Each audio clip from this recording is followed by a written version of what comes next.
say good morning. Oh, very good morning, everyone.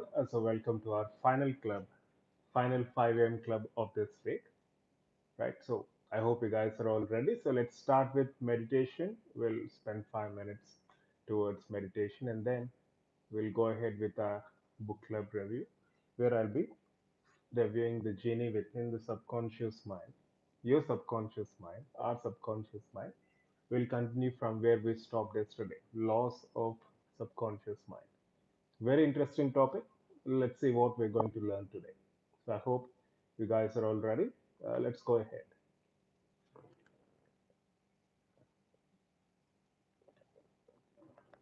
Hi, Ritu, Dr. Nidhi, Gudu. A very good morning.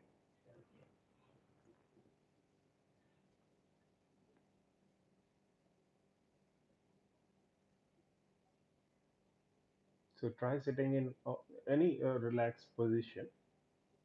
You can close your eyes and you can even open your eyes. You can even keep your eyes open. So try not to restrict any thoughts. Don't control your thoughts. At the same time, don't entertain them. Let them pass through. Just focus on your breathing.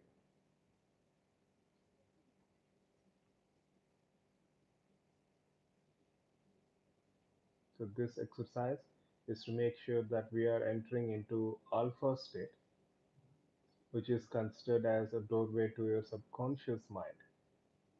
And it's all about experiencing that stillness and being aware of the moment.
Hi Rina, hi Devi, a very good morning.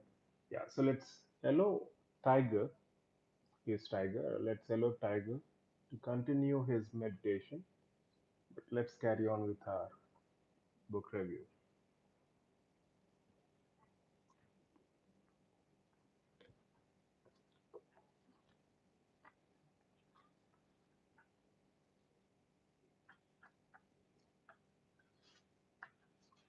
So yesterday, we've been checking about various laws through which or based on which the subconscious mind operates.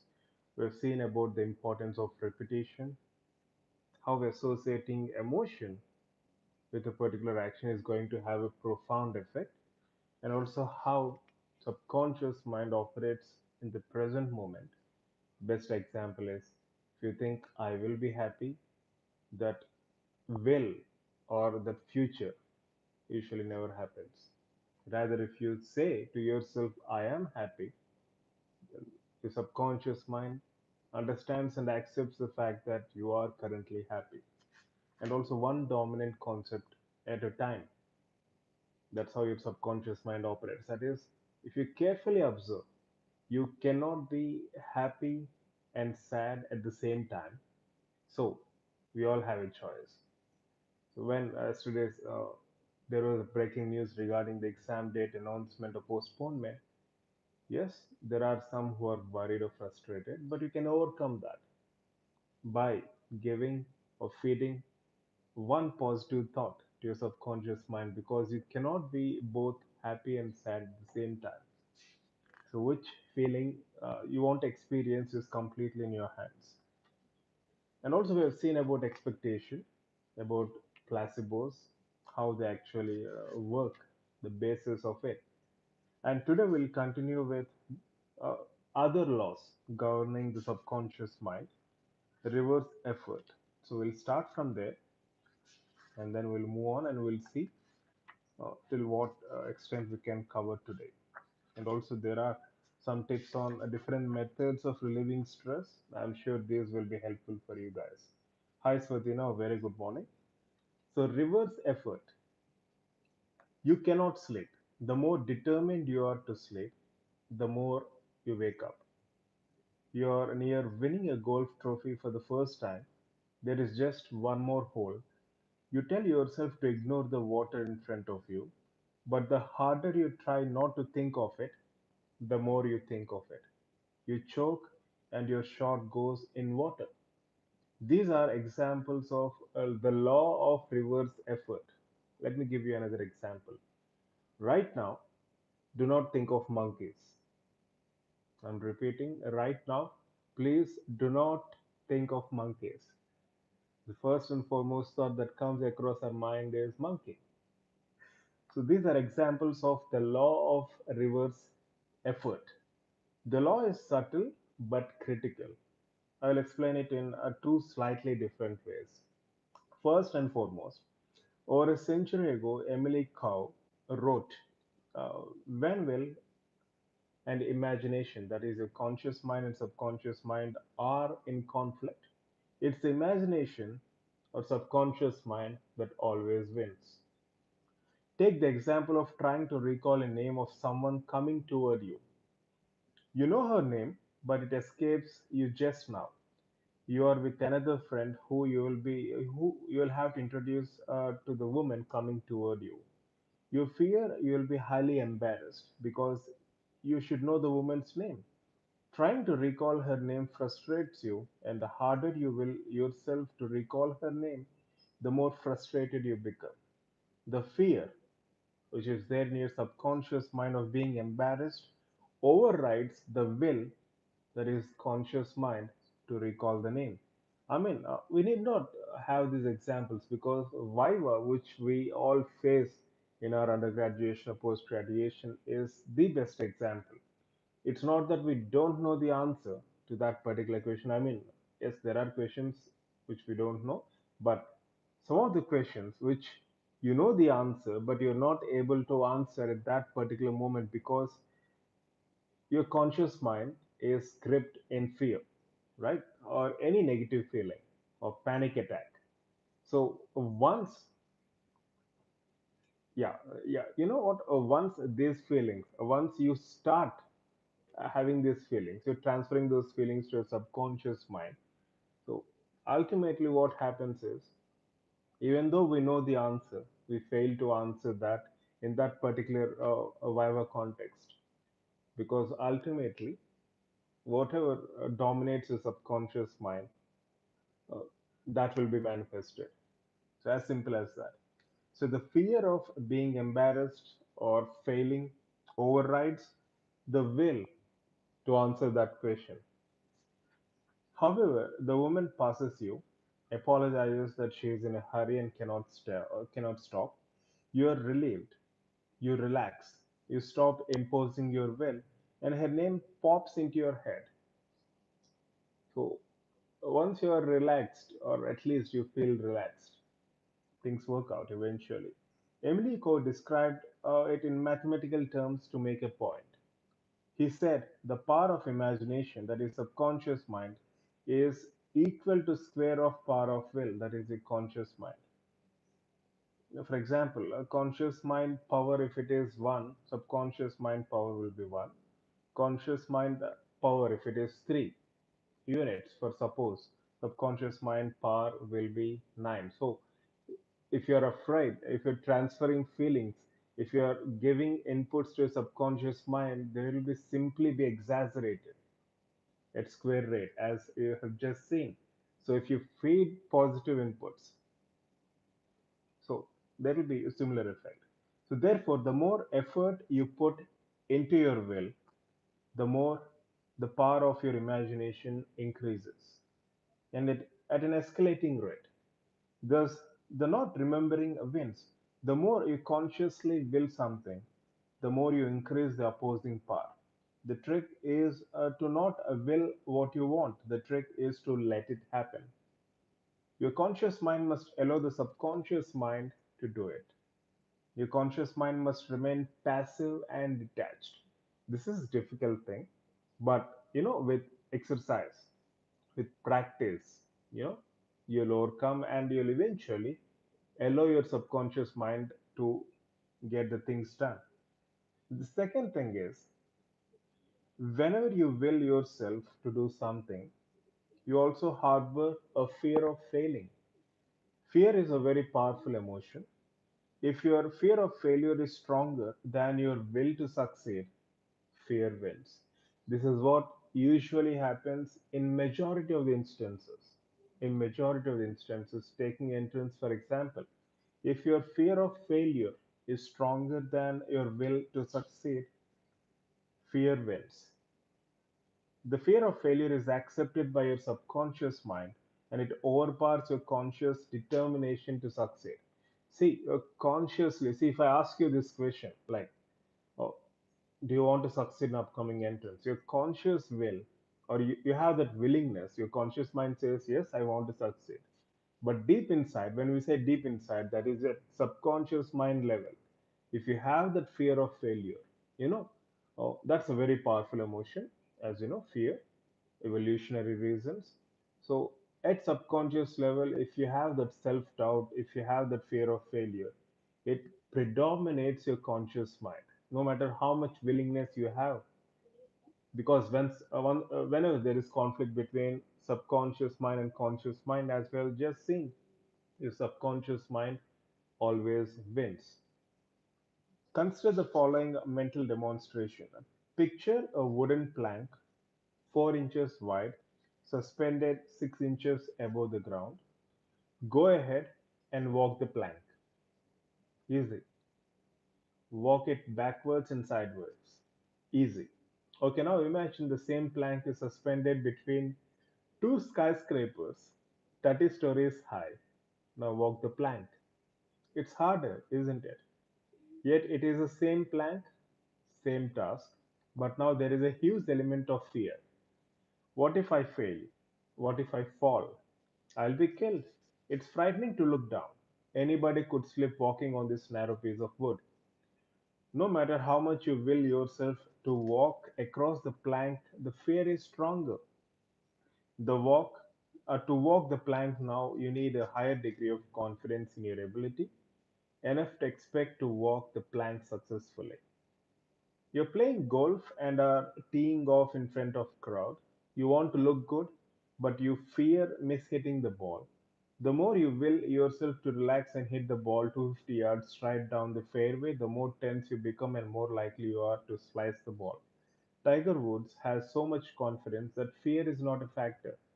He simply relaxes and hits a successful shot. That is, you should not allow your conscious mind take over, right? Because it will be mostly negative. To counter the law of reverse effort, you must have faith to dispel fear, and you must expect success. At the very least, you must have neutral attitude. You must resist putting conscious effort into it. In an advanced silver international class, I witnessed a demonstration on dosing.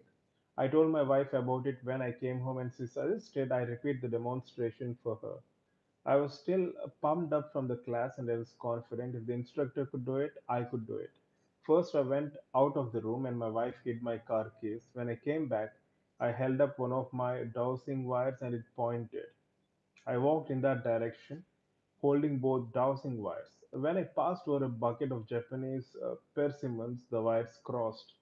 I removed a few persimmons and found the keys now. We were both impressed. I then asked my wife to imagine a mental wall somewhere in the room. I started walking across the room, and when I got to a certain spot, the dowsing wires crossed exactly where she imagined the mental wall again.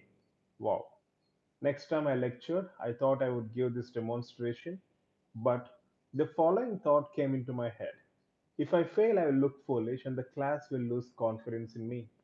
As you can predict, I could not repeat the dowsing demonstration next time I attempted it. My fear of failure, my fear of losing confidence of my students, won out over my will to do a successful demonstration. So, the point is very simple. If your conscious mind, when it is filled with fear, anxiety, usually that's what happens, right? It can be fear of performance or pressure to perform, or because you're conscious that the society is observing you. If you allow it to dominate your subconscious mind, right, ultimately that will be manifested. But instead, if you at least maintain a neutral attitude, allow your subconscious mind to perform to the best of its ability and keep giving positive inputs to your subconscious mind. And when you believe in yourself truly, 100%, the same will be manifested. Now, coming to next aspect, that is expression. The law of expression states that every thought causes a physical reaction in the body. Close your eyes and imagine biting into a succulent lemon. Your lips pucker and you salivate. Close your eyes and imagine someone scraping their fingernails across a blackboard. The sound sends shivers down your spine. Ever read a book or seen a movie about a poignant love story and got choked up? These reactions are examples of law of expression. The mind, the body are one. Therefore, what affects one affects the other. Professor William James, a famous psychologist, stated, the fact is that there is no sort of consciousness whatever, be it sensation, feeling, or idea, which doesn't directly and of itself tend to discharge into some motor effect. The motor effect need not always be an outer stroke of behavior. It may be only an alteration of pulse, breathing, or a modification in distribution of blood, such as blushing or turning pale or whatnot. But in any case, it is there in some shape when any consciousness is there, and a belief as fundamental as any in modern psychology is the belief at last attained that conscious process of any sort, conscious process merely as such, must pass over into motion, open or concealed. So every thought, idea that you have causes a physical reaction in your body. If stimuli are allowed to pass from conscious mind to subconscious mind and are accepted, the idea or thought must be expressed vocally or physically. If it is consciously repressed, then the thought will be expressed physically. For example, if you worry, there can be tendency of forming ulcers. I mean, chronic worry, chronic stress. If you're angry, then there is release of adrenaline, as you know, accompanied by changes in circulation, energy, pulse, respiration. If you have fear, right, that's manifested in the form of nervousness, stomach upset, as you know. And if there is food, yeah, if you have hunger and food. So more than 100 years ago, a doctor conducted an experiment on a man who was shot in the stomach. The surgeon offered the man room and board in his house if the man agreed to leave the hole into his stomach open for a period so the surgeon could examine the condition of his stomach. By evaluating the stomach secretions, the surgeon found that all moods affected the man's digestion. I mean, this is quite obvious. When we are relaxed, we feel more hungry, we feel more like eating something. Any sudden breaking news would obviously kill our hunger, isn't it? So, in a study conducted at Harvard, Dr. W.B. Cannon found that love, consciously cultivated, caused the eyes to brighten, improved circulation, digestion, and elimination. Whereas fear, envy, and hate, they caused opposite effects. These negative thoughts also cut down on production of red blood cells. Organ language, as we already discussed, is also an example of a recurring thought that is expressed organically. Dr. H.F. Dunbar stated in Emotion and Body Changes that emotion indulged in for a prolonged time actually creates tissue changes in the organ or organ system involved. Bales stated it beautifully in a book written more than 30 years ago before it was proved scientifically, and I quote, man thinks a human body, humans think with their entire body. Every cell has a spark of mind. Man is not a body containing a mind, he is a mind operating through a body. Body is molded by mind. What the mind thinks, the body thinks. That which the body thinks, it becomes. So Bales related a case he had in which his patient did not like his in-laws, but his wife insisted on walking to their house every Sunday.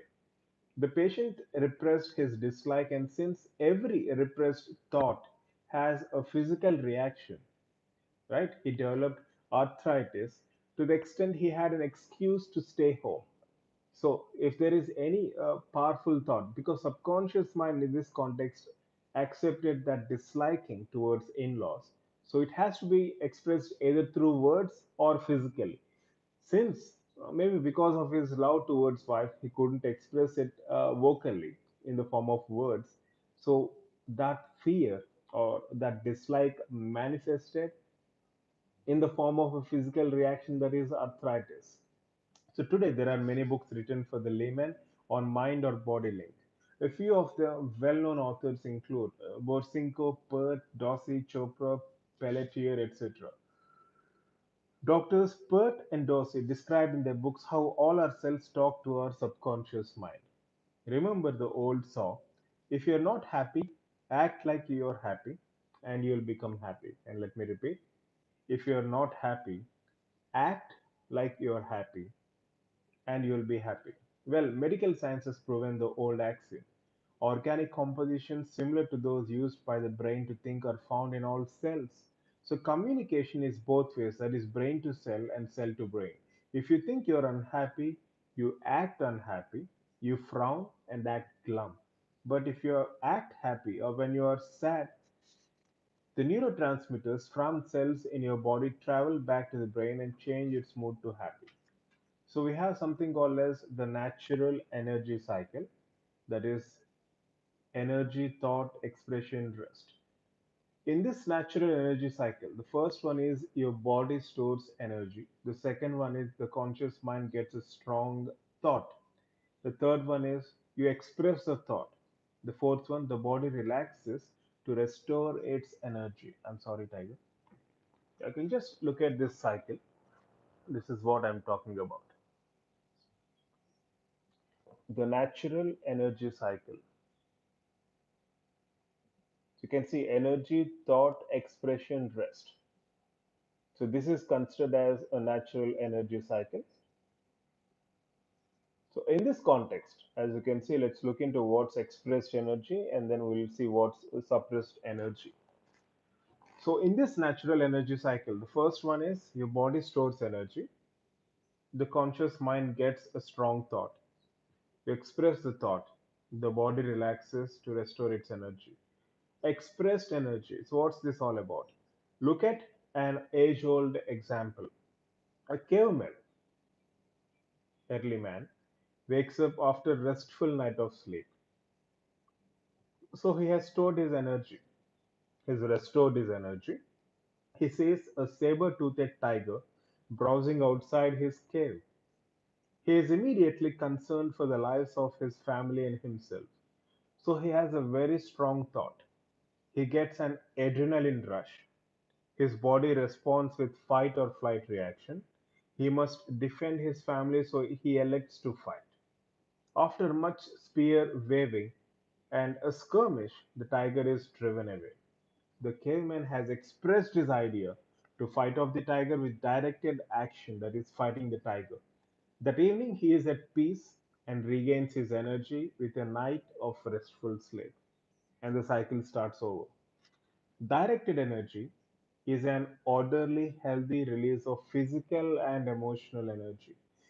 It is any act that is in harmony with the idea that originated it. Psychologists recommend that when you get mad, you should express your anger in some way. First of all, if you are at a much higher level, you'll not get angry, right? If in case you get anger, you should express it. Not in a violent way, but in a constructive way. Express it by talking or writing about it or by running around block, for example, or punching a punch bag. It is unhealthy to bottle up anger. When you do not express it in some way, this emotional energy is suppressed. So what happens with suppressed energy? We have seen physical manifestations. You're on freeway driving to an important job interview. This is quite interesting. Traffic comes to a halt. You are bumper to bumper and no off ramp is in view. You no longer live in a cave, but you're still that very same human being. You have the same reptilian brain as we discussed. So you no longer live in a cave, but you have the same body and response system as your caveman ancestors. When faced with an emergency or unsettling situation, your fight or flight response kicks into action. The kidneys release adrenaline, heart rate increases, and digestion stops, to name a few of the reactions. Yet, all you can do is sit in your car and get more upset thinking about being late for your interview. You imagine you lose your fantastic new job. Remember, the subconscious mind doesn't know the difference between real and imagined. This energy could be expressed by a primal scream, but the drivers in the cars near you might think you're crazy. So, if you cannot express the energy at the time, your fight or flight response occurs. At least express it as soon as you get a chance. When you get home, you, you might go for a walk, punch a bag, or clean the house. In this way, no or little harm is done to your body. The energy is expressed, and you can sleep soundly. Repressed energy. When an event that triggers your fight or flight response occurs continuously and often, the energy is not expressed, the energy is repressed. Every thought or idea causes a physical reaction, so this repressed energy will be expressed as an undirected activity such as tension and anxiety. Tension and anxiety prevent relaxation of inner muscles, which hinders the immune system and interferes with restful sleep. It's a vicious cycle. So the natural energy cycle is broken and restorative sleep is impeded. Right? So we still have a few more aspects to cover and then we'll try to conclude. Now coming to penultimate aspect, that is chronic stress. In fact, this is the final topic. Chronic stress. So, what chronic stress are we talking about? The body will find a physical outlet for repressed energy, such as fidgeting, nail biting, finger tapping, gum chewing, etc. If it persists, the outlet may become ulcers, high blood pressure, headaches, or even worse. Woody Allen expressed this law another way. One of my problems is that I internalize everything. I can't express anger. I grow a tumor instead. Surveys of doctors have shown that many believe as much as 90% of the patients suffer from chronic fatigue. Dr. Hans Selye, professor and director of Institute of Experimental Medicine and Surgery, University of Montreal, was first to use the word stress in reference to human body. During 30 years of research, he wrote 1600 papers and 33 books, including The Stress of Life for Non-Professionals. Dr. Selye proved that repressed stress wears the body down until it becomes sick. In his classical experiments, animals were wired so that they could be given mild electrical shocks. He administered the shocks sporadically so the animals did not know when they were coming. Although the shocks were not severe enough to cause any harm, the anxiety of not knowing when they were coming caused stress. When this condition went on long enough, the stress impaired their immune system and the animals became vulnerable to disease. A corollary of this is commonly observed in humans. After a spouse dies and the mate mourns too long, the mate's immune system becomes impaired and he or she becomes ill and often dies. You might have heard of these instances. Husband dies, wife dies very soon after. Wife dies, maybe it's a different scenario, but usually, that's what happens. Other examples are given in lesson 3, including the woman who, after a prolonged resentment of her sister, developed breast cancer. So, this last example points out why it is important to forgive. I was watching one of the interviews of Malala Yousafzai uh, with David Letterman, in Netflix. So she says, and I completely agree, that the best revenge when some injustice is done, the best revenge is not to go and hit them. The best revenge is to forgive them. So forgive, not for the benefit of the transgressor, but for yourself. I mean, this is ultimate consciousness. Harbored resentment breaks the natural cycle and impairs your own immune system. See, if, that's the reason why we keep on highlighting. If something happens, if there is some breaking news, if the exam is postponed, if the counseling doesn't happen, okay, that's fine, right? That's going to happen ultimately. But in the process, if you're feeling that negative energy in the form of panic, stress, anxiety, who is going to get affected in the process? It's you who's going to get affected, and it's going to have a negative impact not just on your psychological health, but as we are clearly saying, it will have an impact on your physical health as well. Not trying to threaten you by saying that you'll develop ulcers right now, but that's how life is. It can be unpredictable. There can be so many challenges, and at every turn, if you keep worrying, start expressing these negative feelings all around, that's what ultimately happens. A story from one of the James Harriet's books vividly shows the effect of chronic pain and stress. James Harriet was a yeah, veterinarian in Yorkshire, England. PBS aired a series for 2 years called All Things Great and Small based on these books. James Harriet was calling on a miserly farmer. Harriet noticed an Eve that was in obvious pain. A cursory examination showed she had an infected uterus. The farmer did not want to pay for treating the Eve because he thought she would not survive anyway. Harriet felt obliged to do something for the poor beast, so he suggested that he give her some vitamins at no charge. Harriet did not give the Eve vitamins. Instead, he gave her what he thought was enough, that is, Nembutol or whatever chemical veterinarians use for euthanasia, to put her out of her misery. Weeks later, he met the farmer at a local pub. The farmer told Harriet Those vitamins sure did the trick. The Eve slept for 3 days, and when she woke up, she was cured. Harriet thought deeply about healing and concluded this: every animal, including humans, right, has the ability to cure itself if given the chance. This poor Eve was in so much pain and fear that her immune system and its curative parts shut down, allowing the infection to flourish. The injection put her to sleep for 3 days. Asleep, she felt no pain or fear. Without pain and fear, her immune system took over and cured her naturally. Chronic tension and anxiety interfere with everyone's immune system. So you might have experienced it, no matter how many stresses you have. I mean, after a very good night's sleep, once you sleep like a baby, you feel restored, isn't it? This is why deep relaxation and deep sleep are important. It gives your body an opportunity to regenerate and revitalize itself. Spending 8 hours in bed doesn't necessarily mean you're getting proper sleep. Some people sleep 8 hours but get up grouchy and complain of being tired. These people are not getting enough deep, restful sleep.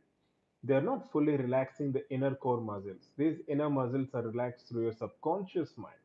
People who reach deeper levels of sleep need less sleep, and those who do not fully relax. So, people who reach deeper levels of sleep need less sleep than those who do not fully relax. So, we think it's 8 hours or 10 hours, which is mandatory, but the reality is deep sleep, light food, correct amount of food will actually minimize one's sleep quota. Even 3 to 4 hours, you'll still be exuberant. So, reaction to stress and methods of relieving stress.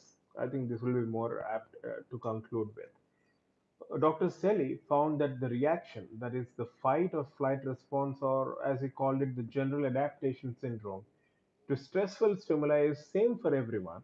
But importantly, everyone does not react to a given stressful stimulus in the same way. Take the hypothetical example of John and Alice, who have similar jobs and work for the same boss. The boss is arrogant, grumpy, impersonal, and demanding. John cannot stand the boss and gets upset after every confrontation. Moreover, he gets upset every time he thinks of his job. John complains constantly about his job, about his boss, about everything. After a year on this job, John has ulcers and high blood pressure. So, this is scenario one. Scenario two: Alice reacts differently. She analyzes the situation and concludes her boss is acting from fear. He's afraid of losing his job. He's also having family problems and is probably afraid of losing his wife or maybe of paying alimony. Once Alice understands this, she realizes that she is not the problem. Knowing this, she does not take his criticisms and grumpiness personally. Alice remains cheerful, productive, and healthy employee. To recap, no idea can remain secret in subconscious mind. Ideas crystallize and must be expressed directly or indirectly. And the author has given us four methods of relieving stress. Number one, use the law of reverse effect. That is, use the law of reverse effort. That is, go into alpha and repeat whatever is causing this stress now acts to relax me. So that is the first tip which the author proposes. That is using the law of reverse effort. I'll repeat, go into alpha and repeat whatever is causing this stress now acts to relax me. Number two, go into alpha state and visualize a relaxing scene. Number three, use a mental overlay method. That is, write on a piece of paper the thing that is stressing you. Close your eyes, go into alpha state. Think of a time when you felt joyful, wonderful, serene, and content. Project this image on your mental screen, hold it about 30 seconds. Open your eyes and read what you wrote on a piece of paper, and then repeat steps B and C two more times. Now, when the thing that used to bug you comes up, you'll feel those positive feelings. And number four, go into alpha state. If you had a bad experience, replay the experience in a positive way. If you offended someone by saying something you wish you had not said, go over the scene and say the right thing several times. Remember, your subconscious mind doesn't know the difference between real and imagined experiences. This exercise will make it a positive experience rather than a negative one. Do these exercises while sitting in a comfortable chair. Do not do them while driving. Driving a car is okay while in alpha state as long as you program yourself to drive carefully and alertly. Visualizing being on a tropical island watching swaying palms is not driving carefully and alertly. So, whatever alpha state you're trying to enter into, do it when you are in a relaxed state. Toffee, would you like to join us?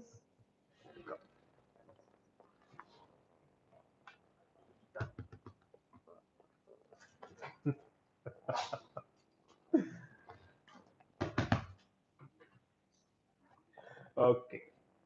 Hi, Kashmiri, a very good morning. Hi, Hadi, Shaifali, a very good morning.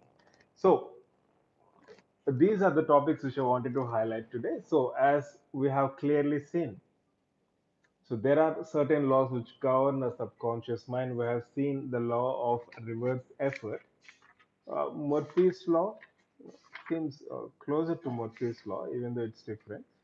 And also, we have seen about suppressed, repressed energy, right? Also, we have seen about natural energy cycle, about chronic stress, about some methods of relieving stress. The bottom line is of today's book review, whatever our feelings we're developing, right? It's because we're accepting them 100%. It can be any feeling. It can be love, it can be hatred, it can be like, it can be dislike, it can be any feeling. We're having those feelings because we are accepting them 100% at subconscious level. So all of these feelings, I mean, ultimately, as we have practically seen, if it is a positive feeling, if it is love, if it is liking, if it is anything that's positive, that's exuberant, that's good for you psychologically as well as physically, any negative feeling will only have a negative impact on your psychological health as well as physical health. The good news is, see, the bad news here is, whenever any breaking news happens, there is obviously worry. But the good news here is, you can, flip it, just like flipping a coin. You can just flip these feelings by conscious effort. That's the irony here. Your conscious mind is being worried. It's your conscious mind which is giving these negative feelings to your subconscious mind. But the irony here is, you can use the very same conscious mind to feed these positive inputs to your subconscious mind. So, as I said, try to see through the facts, try to see through the positive filter, try to feed in positive inputs to your subconscious mind. As the best example I can give you is,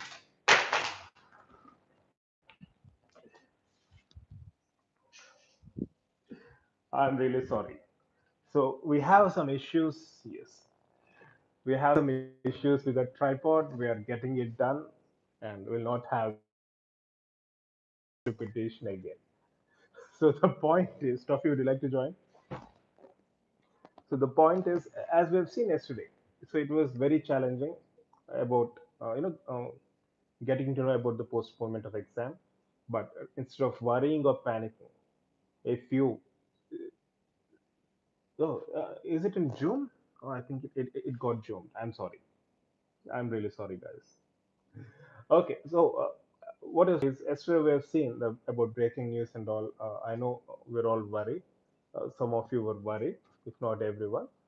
So instead of worrying and getting panic, the best thing we can do is see things as they are, see the situations as they are, and instead of worrying, we can flip those feelings. Like, you can look into the positives. You can consider the time you got as additional bonus time. Maybe it's a blessing in disguise. Maybe since uh, many of us lost valuable time in the process of this pandemic, maybe you given additional time, to restart your preparation, to revise as much as possible. So it's all about acting in a way that helps you stay positive. It's a very simple fact. It's all about acting. There is no doubt in it.